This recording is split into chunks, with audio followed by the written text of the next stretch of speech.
ఓం హరిహరాయ నమః. కార్తీక పురాణం 12వ అధ్యాయం 12వ రోజు పారాయణం. ద్వాదశి ప్రశంస. మహారాజా, కార్తీక మాసమున కార్తీక సోమవారమున కార్తీక ద్వాదశి వ్రతమును గురించి సాలగ్రామపు మహిమలను గురించి వివరించెదను వినుమని వశిష్ఠ మహాముని ఈ విధముగా తెలియజేసిరి.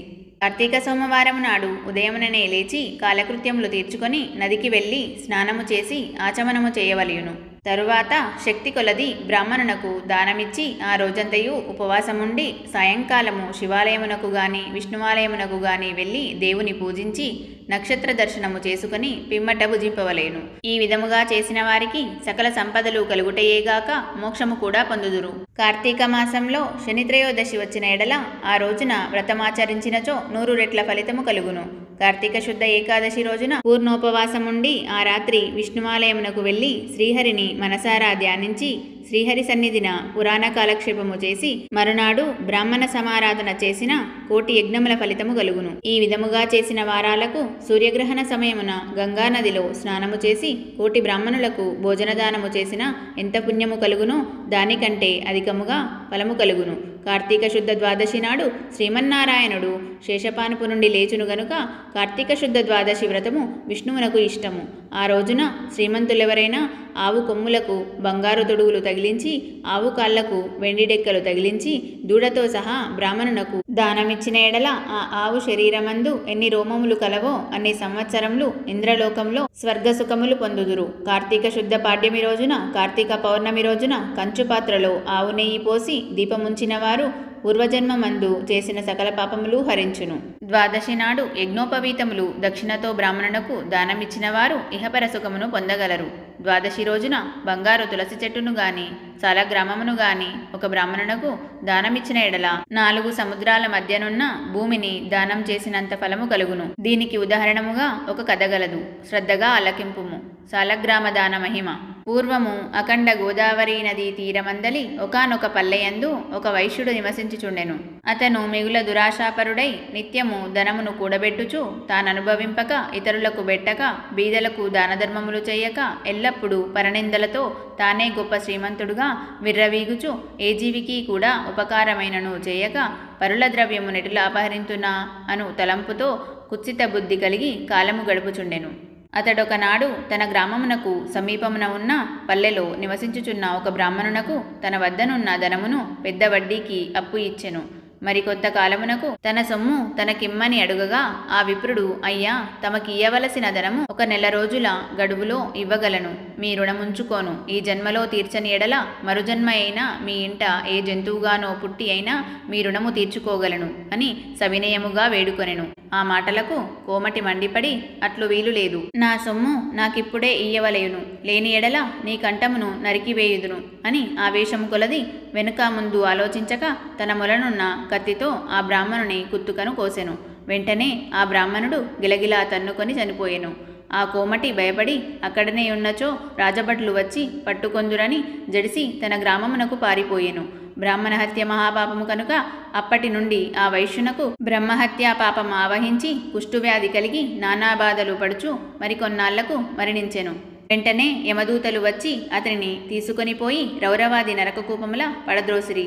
ఆ వైశ్యునకు ఒక కుమారుడు కలడు. అతని పేరు ధర్మవీరుడు. ఆ పేరునకు తగినట్లుగానే తండ్రి సంపాదించిన ధనమును దానధర్మాలు చేయుచు పుణ్యకార్యములు ఆచరించుచు నీడ కొరకై చెట్లు నాటించుచు నూతులు చెరువులు త్రవ్వించుచు సకల జనులను సంతోషపెట్టుచు మంచి కీర్తిని సంపాదించెను. ఇటులుండగా కొంతకాలమునకు త్రిలోక సంచారియగు నారదుల వారు యమలోకము దర్శించి భూలోకమునకు వచ్చి త్రోవలో ధర్మవీరుని ఇంటికి వేంచేసిరి. ధర్మవీరుడు నారదుల వారికి సాష్టాంగ దండ ప్రణామములు ఆచరించి విష్ణుదేవునిగా భావించి అర్ఘ్యపాద్యాది విధుల చేత సత్కరించి చేతులు జోడించి, మహానుభావ, నా పుణ్యం కొలది నేడు తమ దర్శనం లభించినది. నేను ధన్యుడను. నా జన్మ తరించినది. నా ఇల్లు పావనమైనది.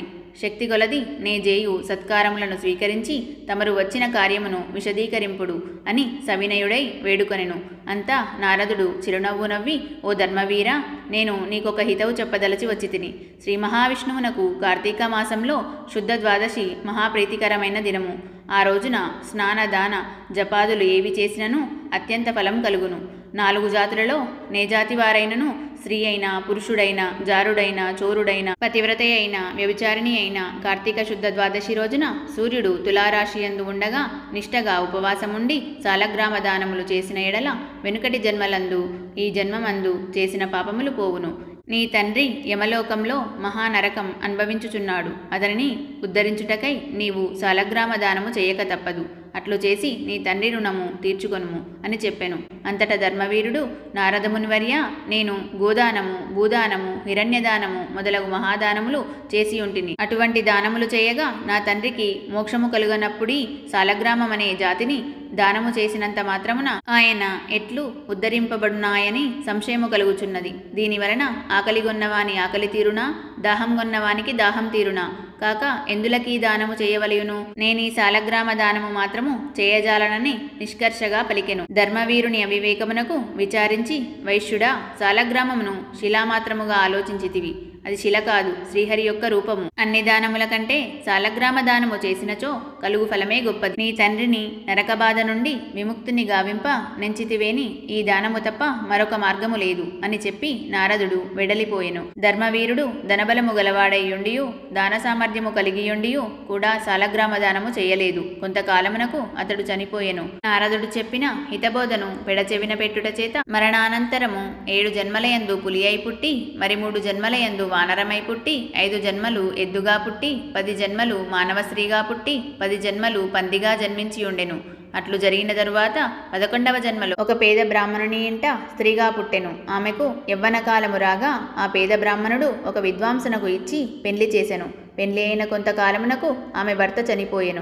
చిన్నతనమందే ఆమెకు అష్టకష్టములు సంభవించినందులకు తల్లిదండ్రులు బంధుమిత్రులు చాలా దుఃఖించిరి. తండ్రి ఆమెకు ఈ విపత్తు ఎందువలన కలిగెనాయని దివ్యదృష్టితో గ్రహించి వెంటనే ఆమె చేత సాలగ్రామ దానము చేయించి నాకు బాలవైధవ్యమునకు కారణమైన పూర్వజన్మ పాపము నశించుగాక అని చెప్పించి సాలగ్రామ దాన ఫలమును దారవోయించెను. ఆ రోజు కార్తీక సోమవారమగుట వలన ఆ సాలగ్రామ దాన ఫలముతో ఆమె భర్త జీవించెను. పిదప ఆ నూతన దంపతులు చిరకాలమునకు సకల సౌఖ్యములతో జీవించి జన్మాంతరమున స్వర్గమునకెళ్ళిరి. మరికొంతకాలమునకు ఆ బ్రాహ్మణ పుత్రిక మరొక బ్రాహ్మణుని ఇంట కుమారుడుగా పుట్టి నిత్యము సాలగ్రామ దానము చేయుచు ముక్తి నొందెను. కావున ఓ జనక, కార్తీక శుద్ధ ద్వాదశి రోజున సాలగ్రామ దానం చేసిన దాని ఫలము అంతింతగాదు, ఎంతో ఘనమైనది. కావున నీవును ఆ సాలగ్రామ దానమును చేయుము. ఇట్లు స్కాంద పురాణాంతర్గత వశిష్ఠ ప్రోక్త కార్తీక మహత్యమందలి 12వ అధ్యాయము 12వ రోజు పారాయణము సమాప్తము.